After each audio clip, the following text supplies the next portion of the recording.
Okay, more updates about the storm. Um, I got a alert just a minute or two ago that said that they're extending it from 12:30 to 1:30, which is an hour from now. And I definitely need this distraction now because I'm scared, a little scared. Not like scared, scared, but like anxious. Just because my car's outside, I need the car, and if it gets damaged, I don't know what I'm gonna do. Um, and I'm not gonna shower while there's like a big thunderstorm going on, and I need to shower before bed. So we have plenty of time to talk about books now. And a whole hour of being nervous about a storm. That's gonna be great. Um, but next book, right? So the next one's actually a really short one, and it is one that I came across while I was in grade school. I can't remember if it was middle school or high school. Excuse me, to be perfectly honest. I know I read it in one of those. I remember reading it during some downtime at a desk, like a school desk. I don't remember anything else other than the book. I was locked in on it. Okay, I was locked in because it was just that good, and it's always been that good. I've reread it several times since then. I reread it in college. I've read it outside of college. Um, I've maybe read it 4 times now, and it is The Yellow Wallpaper by Charlotte Perkins Gilman, um, and I love that book so much. For a lot of reasons, I do really like feminist literature, especially early feminist literature, and that is what this is. Because what this is about a woman who is postpartum, and she is put on bed rest by her husband, and because she's having some like depression issues. And he thinks that intense bed rest is what's going to cure her, and the only thing that she has for stimuli is this stupid wallpaper in her room, and it's yellow, it's ugly, um, and the more she protests, the more she tries to leave this room, the more he makes it seem like she isn't capable, like that she isn't mentally or physically well enough to do things on her own, to have her own thoughts, to do anything. So she's stuck, she's trapped in this room with this yellow wallpaper, and she goes a little crazy, okay? She goes a little crazy, and the ending is intense. Like, the ending is so intense, and it's so good. It is so good. I've heard it called horror literature, but it's not. Maybe some people find it scary, and like the idea, like what's scary about it is like that she can be treated that way just because she's a woman, that she could be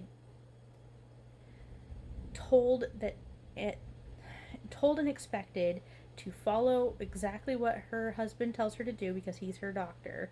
Um, that she could be mistreated in such a way that she goes insane just because she's a woman, just because she went through childbirth and wasn't like happy as a clam afterwards. Like, that part's scary for sure, but like I've seen the ending referenced as like horror because she's a little crazy and she's doing some crazy stuff and some stuff happens. I've seen that referenced as horror, and I think it's very logical, and I really enjoyed it. Like, it was a little bit of a shock when it happened because it escalates so fast, but fitting, perfect. It's perfect. Um, I love Charlotte Perkins Gilman's work already. I've read other stuff by her, but this one's my favorite. Um, and it's my favorite because I keep coming back to it in my brain. Um, I keep coming back to the fact that there's the hail. Okay, I heard some hail. That's great on my window. It's not great. I don't know. Sarcasm. Um, so yes, um, I love it because it's feminist literature. I keep returning to it because it left imagery in my mind that is just never gonna go away. It's in there forever now. And the fact that women were like, she wrote that because she experienced something similar. Like, she wrote that because it's real, and that also really gets me. Um, it was real for the time frame. I hope it's never real like that again.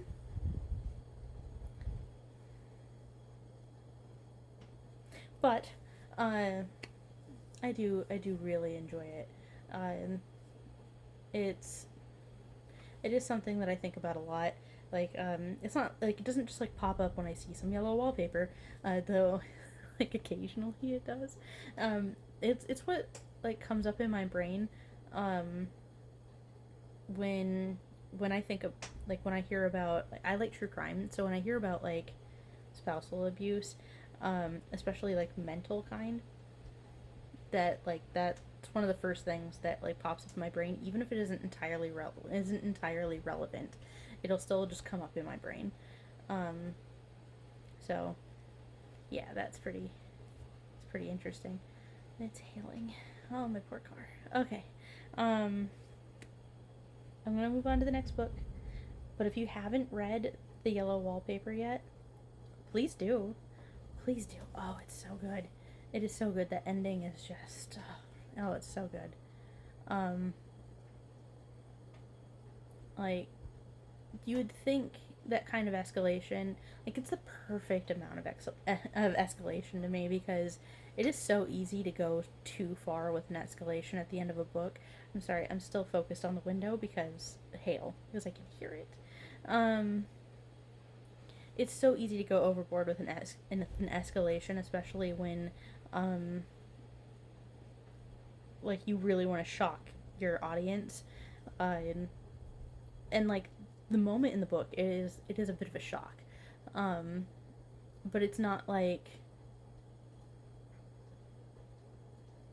overdone. It's the perfect amount of logical piece of. Sorry, I'm distracted.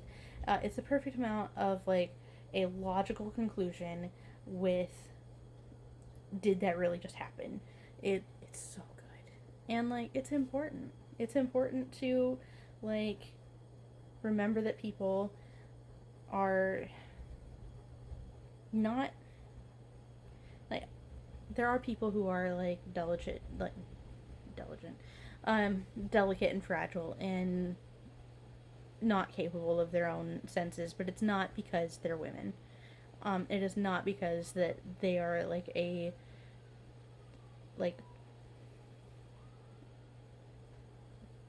person that is looked down on in society. That's not why somebody is like can be fragile and incapable of taking care of themselves, of handling things.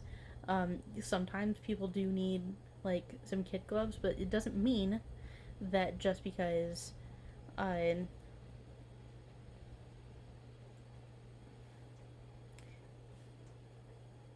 what am I trying to get at? What I'm trying to get at is that like we have to remember that like people are most of the time more capable than what we give them credit for, and then to take away all their agency is horrific. That's the horrific part of the book, and it's the important part of the book.